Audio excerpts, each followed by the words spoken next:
Saudara-saudara yang dikasihi Tuhan, pernahkah kita berada dalam situasi seperti HP yang sedang lowbat 1%, di mana charger kita sedang tidak ada? Tentu bagaimana rasanya?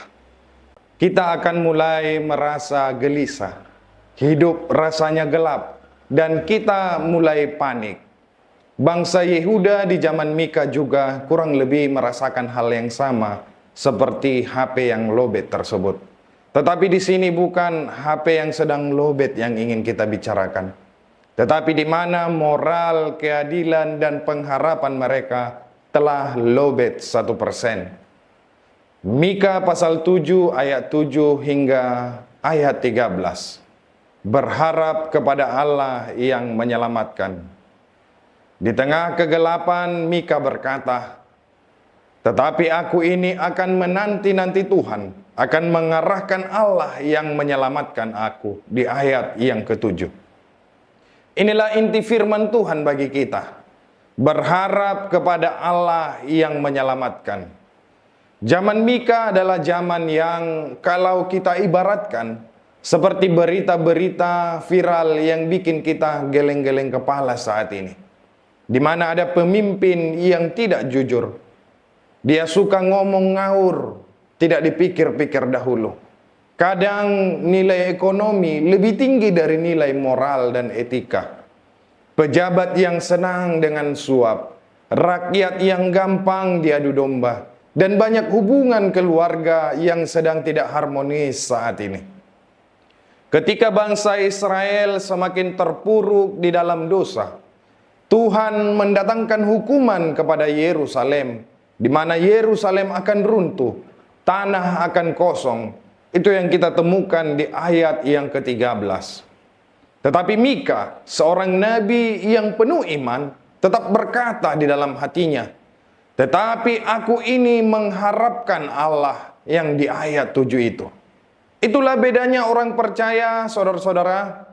Bukan mengatakan dia tidak bisa jatuh dan terpuruk, tetapi dia tidak berhenti berharap kepada Allah. Itulah Mika. Saudara-saudara, mari kita melihat firman Tuhan kita dimulai dari ayat yang ke-7. Mika pasal 7 ayat 7 hingga 13 ini. Di ayat ke-7 dikatakan, "Tetapi aku ini akan menunggu-nunggu Tuhan." Di sini berarti orang-orang lain sudah menyerah. Tetapi Mika memilih berbeda. Di tengah bangsa Israel yang rusak itu, Mika tidak melihat ke arah raja, keadaan ekonomi, atau perasaannya sendiri bahkan, dan keadaan politik yang saat itu sedang porak-poranda. Ia justru melihat dan matanya tertuju kepada Tuhan saja. Ibaratnya, saudara-saudara terkasih, jika kita pernah melihat seorang anak kecil yang sedang terjatuh. Ketika dia terjatuh, dia akan melihat lututnya yang mungkin memar atau berdarah. Ketika dia lihat, dia pasti menangis kencang. Tetapi coba ketika pada saat itu ada ibunya, mamanya, ketika dia melihat ibunya, memeluk ibunya, dia pasti akan merasa lebih tenang dan tidak menangis. Begitulah kita.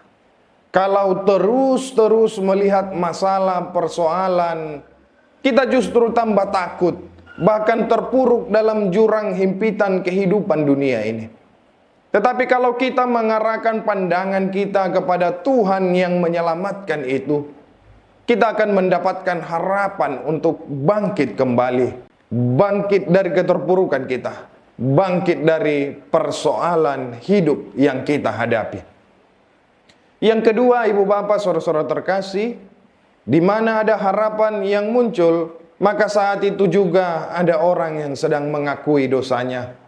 Di ayat 8 hingga ayat 9, Mika berkata, "Sebab aku telah berdosa kepadanya."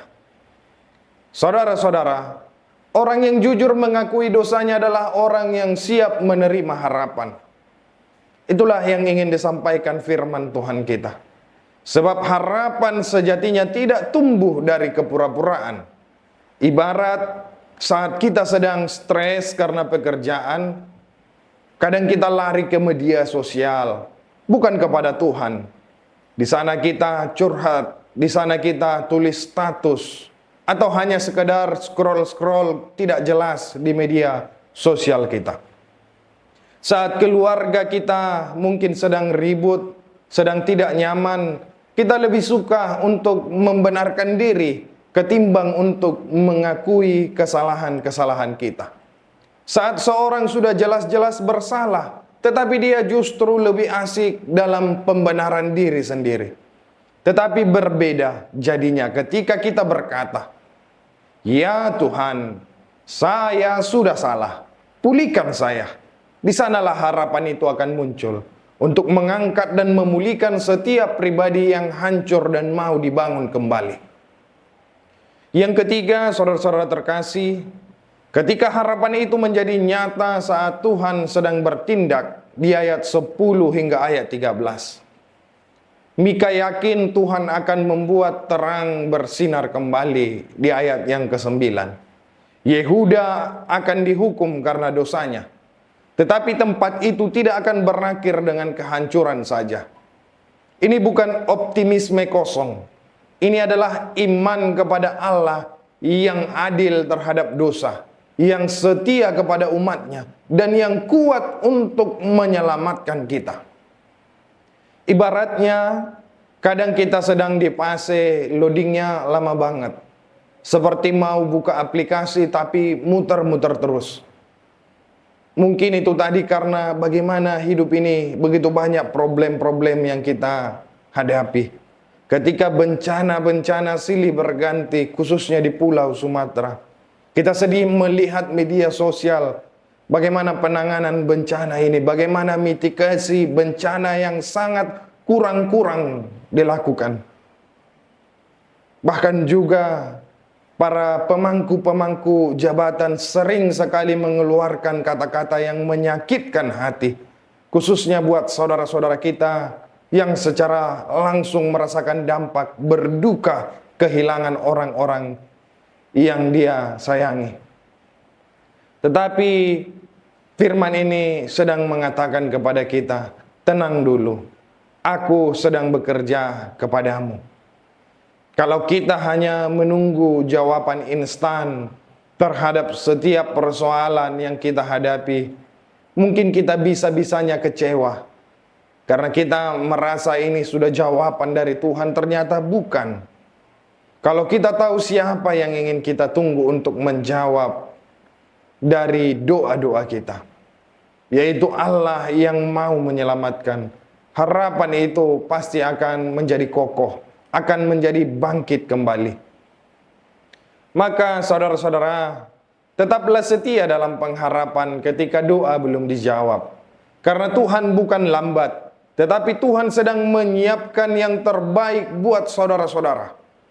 Berharaplah kepada Tuhan ketika mungkin keluarga tidak seperti yang kita harapkan. Tuhan pasti memulihkan hubungan, memulihkan hati, dan memulihkan luka-luka yang mungkin tersimpan sampai saat ini.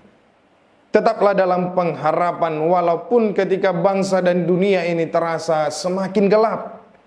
Kita tidak berharap kepada sistem yang mungkin semakin gila.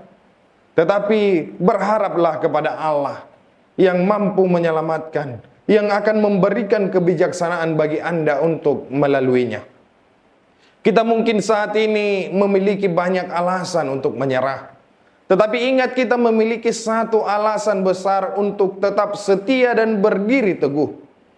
Allah menyelamatkan kita. Seperti Mika, mari kita berkata di dalam hati kita, tetapi aku ini menanti-nanti Tuhan. Harapan kita bukan sekedar pikiran positif, bukan sekedar semangat manusia, tetapi iman kepada Allah yang memulihkan, menegakkan, dan menyelamatkan. Amin.